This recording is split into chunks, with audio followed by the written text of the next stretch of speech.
Yeah. And they are living there in these camps. They have only known this life. They don't know what luxury is. Yeah. In some of the photos or videos that we had shared, you might have seen some nice cars there.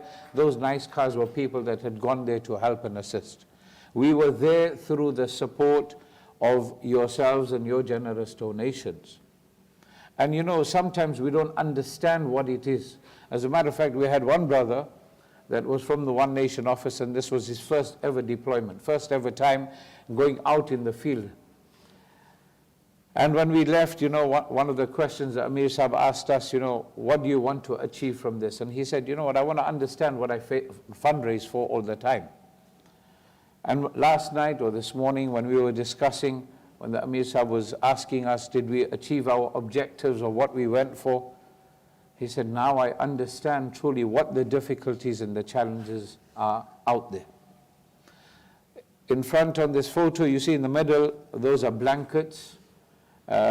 Next to that are clothing packs or winter packs that have mainly for children.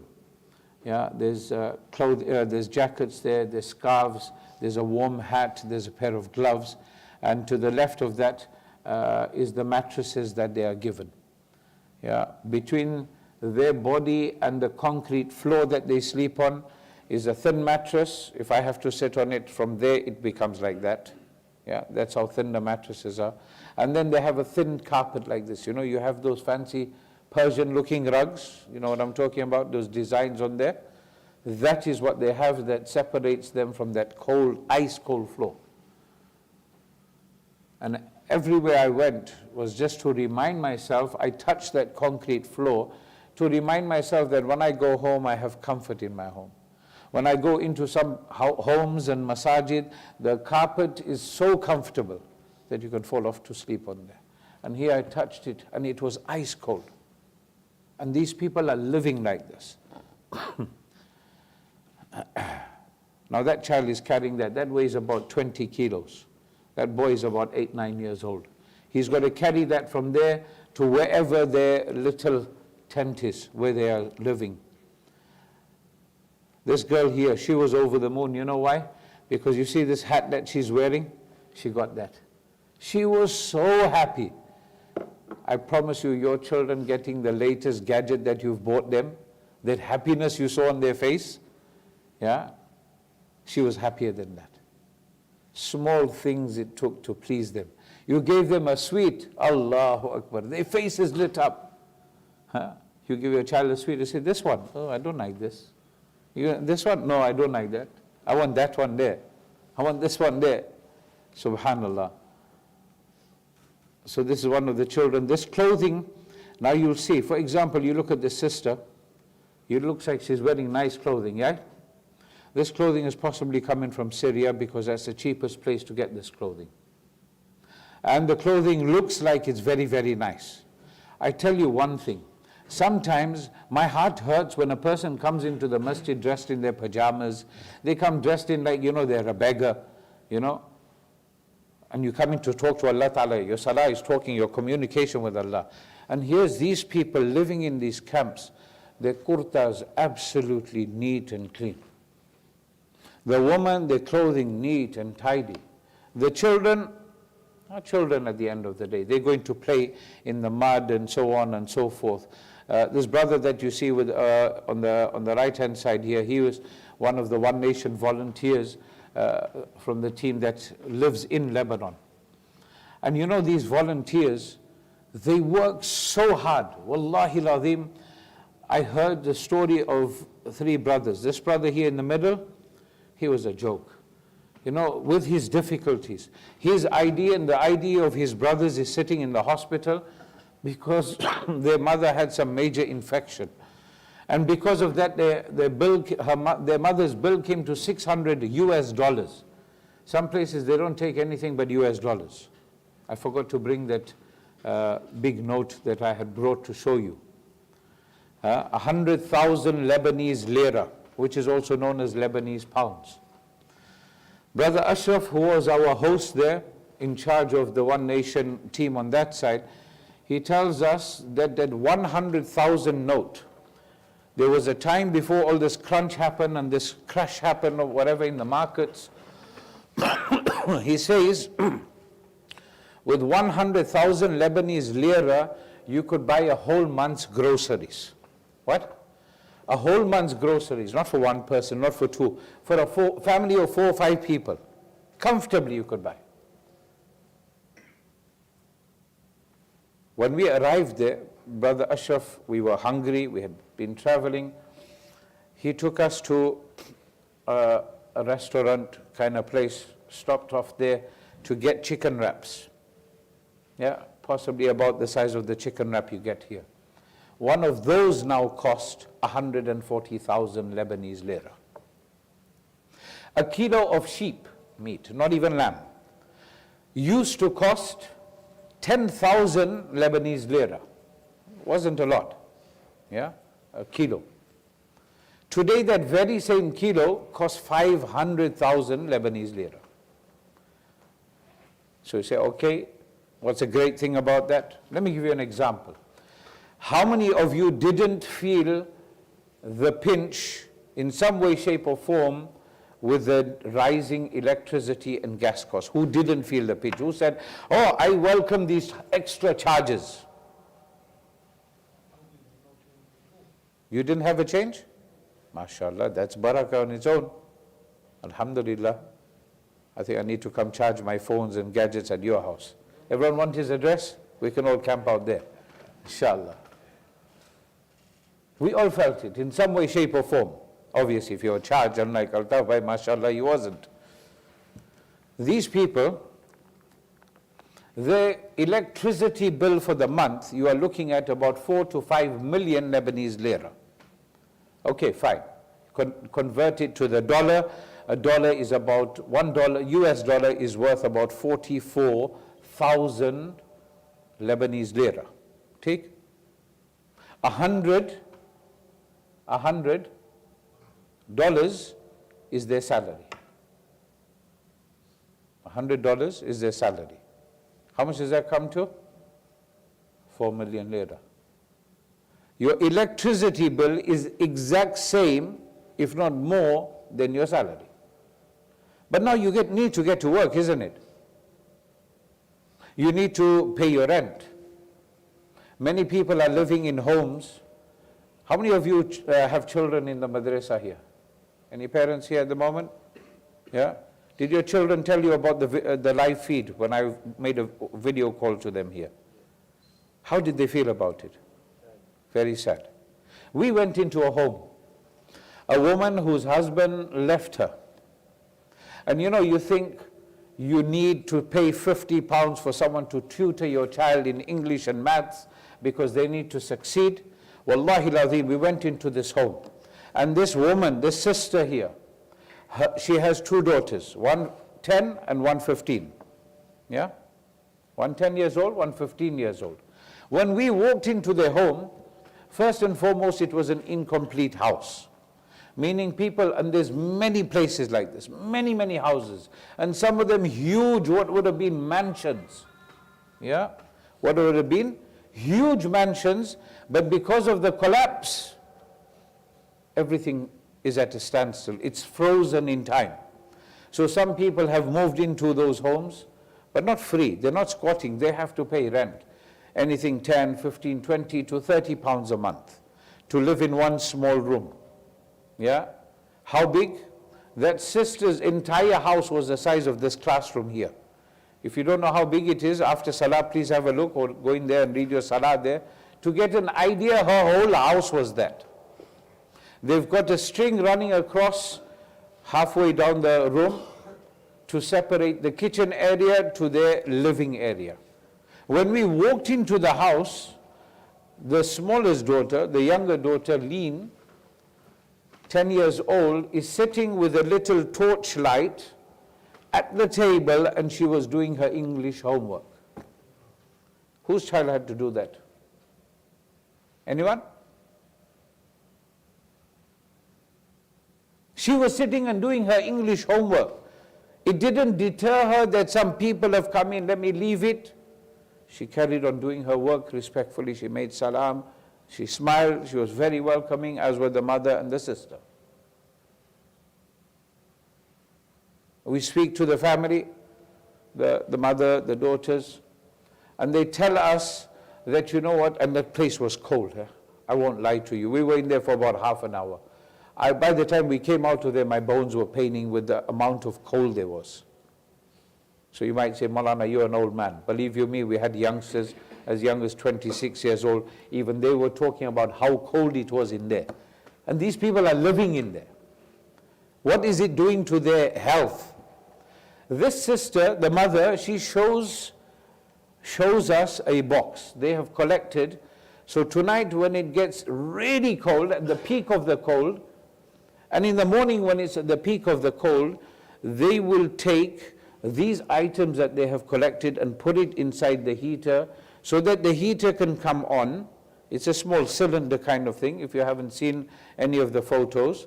Yeah, I think I'll keep this running. I don't know if it can loop, if anyone knows how to do this, how you can put this on loop, inshallah. Right? She puts it on. What they're going to put in there? They had pieces of plastic. They had pieces of cardboard. You know what it smells like when you burn plastic? They had plastic shoes. They had plastic slippers. They had other things, anything that would burn, they had in a box ready to burn that night. On top of the stove, she had a small tin of leftover oil. When you use a diesel heater, what happens is there's some oil that is left over. And these people are so poor, and because they can't afford the fuel, they can't afford anything, they reuse this oil. And when they use that, it gives off poisonous gases. It smells horrendous, and they were going to use that to keep themselves warm. The elder sister, 15 years old, you know how well she does in school? She is the top student in her year. She came out with flying colors. She loves running races. She got a gold medal and a silver medal. Her younger sister, 10 years old, she showed us of some of her artwork. She has a passion for artistry. My brothers, you don't have to spend your entire lives at work, away from your children, just so you can give them an education. In extreme poverty, these people are, what they are doing? They're working hard for their education. Yeah, if I can just show you this other video here, and we can be done, inshallah. Hold on. Yeah, sir? How do we put the sound on here? Okay, maybe it'll work this way. This mother here, elderly lady, 70s or 80s, some of her children are missing. They're from Syria. Some of the children, when they fled from there, as a matter of fact, we went past that area. We were going somewhere. We happened to pass one area where there's a huge mountain. And we were told, I said, Brother Ashraf, what would happen if we climb up that mountain? He said, the moment you get up there, there will be a sniper waiting to shoot you. Chances are you won't come back down. These people left those places, and so many of them were injured. Many of them died on those mountains. Yeah. Let's see if this will work, inshallah. It's a very short video, and then we go to Adhan, inshallah.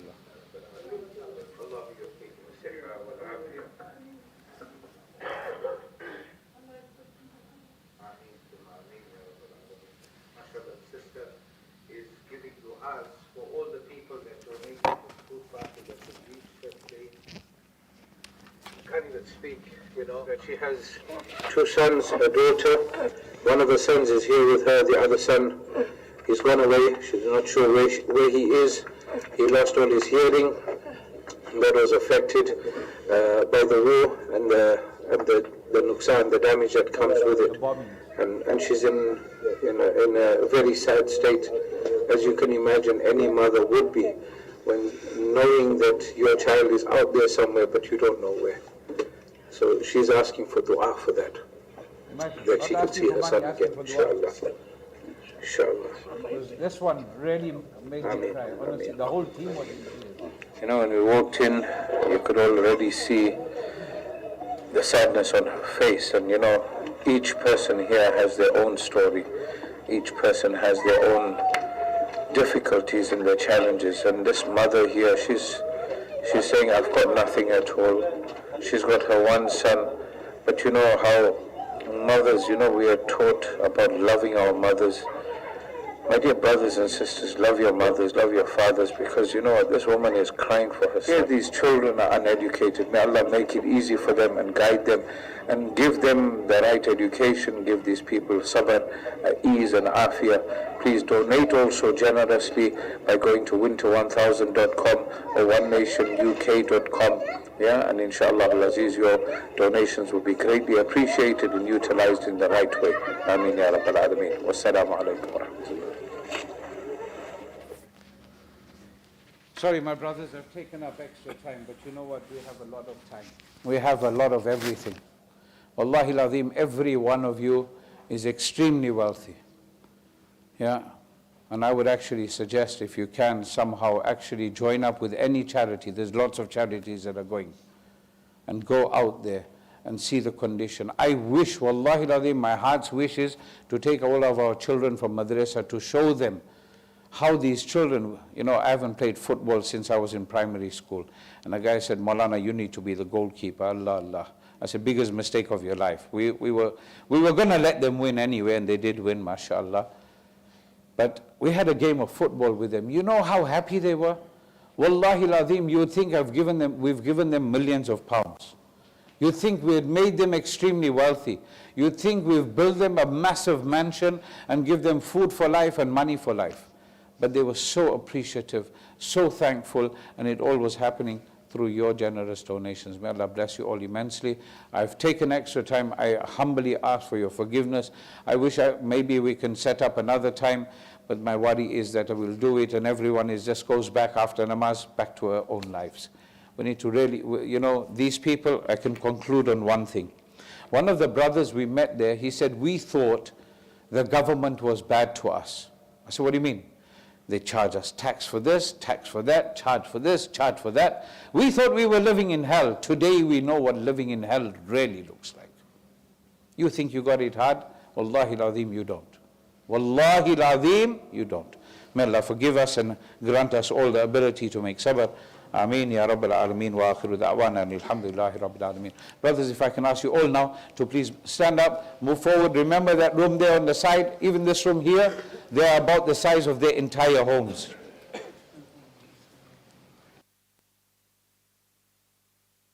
Adhan?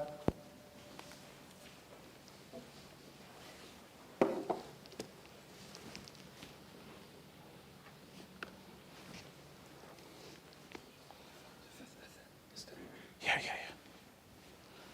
What's up? Something here.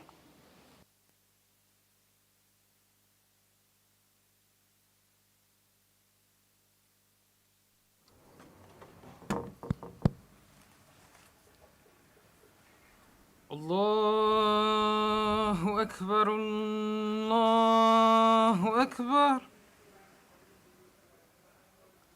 Allahu Akbar, Allahu Akbar. أشهد أن لا إله إلا الله. أشهد أن لا إله إلا الله. أشهد أن محمد رسول الله.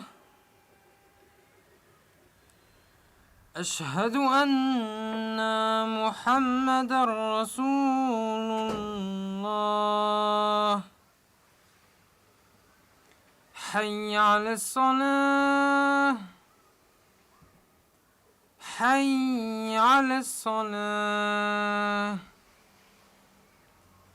حي على الفلاح. حي على الفلاح الله أكبر الله أكبر لا إله إلا الله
الله أكبر الله أكبر الله أكبر الله أكبر أشهد أن لا إله إلا الله أشهد أن لا إله إلا الله أشهد أن محمدًا رسول الله أشهد أن محمدًا رسول الله حي على الصلاة حي على الصلاة حي على الفلاح حي على الفلاح الله أكبر الله أكبر لا إله إلا الله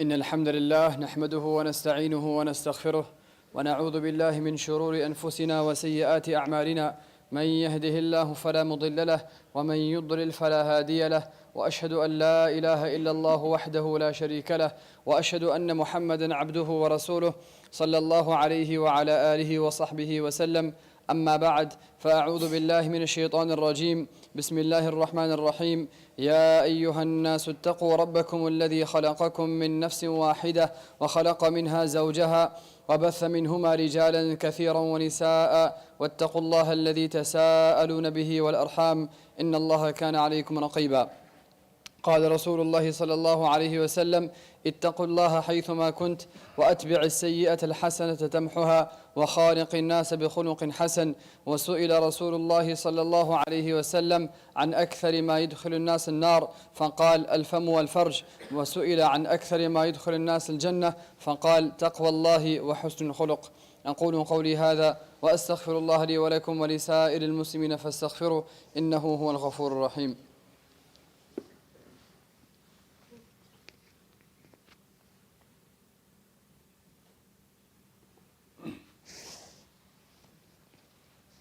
الحمد لله حمدا كثيرا طيبا مباركا فيه كما يحب ربنا ويرضى أشهد أن لا إله إلا الله وحده لا شريك له وأشهد أن محمدا عبده ورسوله صلى الله عليه وعلى آله وصحبه وسلم أما بعد فاعلموا أن خير الحديث كتاب الله وأحسن الهدي هدي محمد صلى الله عليه وسلم وشر الأمور محدثاتها وكل محدثة بدعة وعليكم بالجماعة فإن يد الله على الجماعة أعوذ بالله من الشيطان الرجيم إن الله وملائكته يصلون على النبي يا أيها الذين آمنوا صلوا عليه وسلموا تسليما اللهم صل وسلم وبارك وأنعم على سيدنا محمد وعلى آله وصحبه أجمعين ربنا تقبل منا إنك أنت السميع العليم وتب علينا إنك أنت التواب الرحيم اللهم انصر الإسلام والمسلمين واكفهم شر أعدائهم من الكفار والمنافقين وسائر المفسدين يا رب العالمين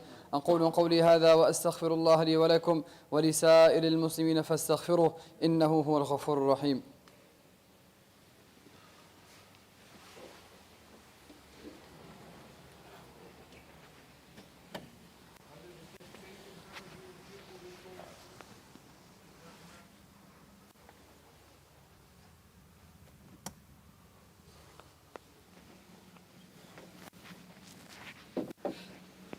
Can you straighten the rows? Fill the fast rows fast.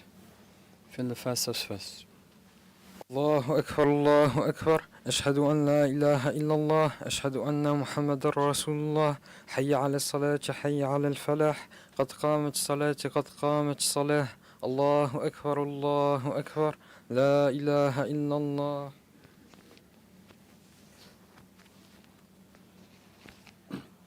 الله أكبر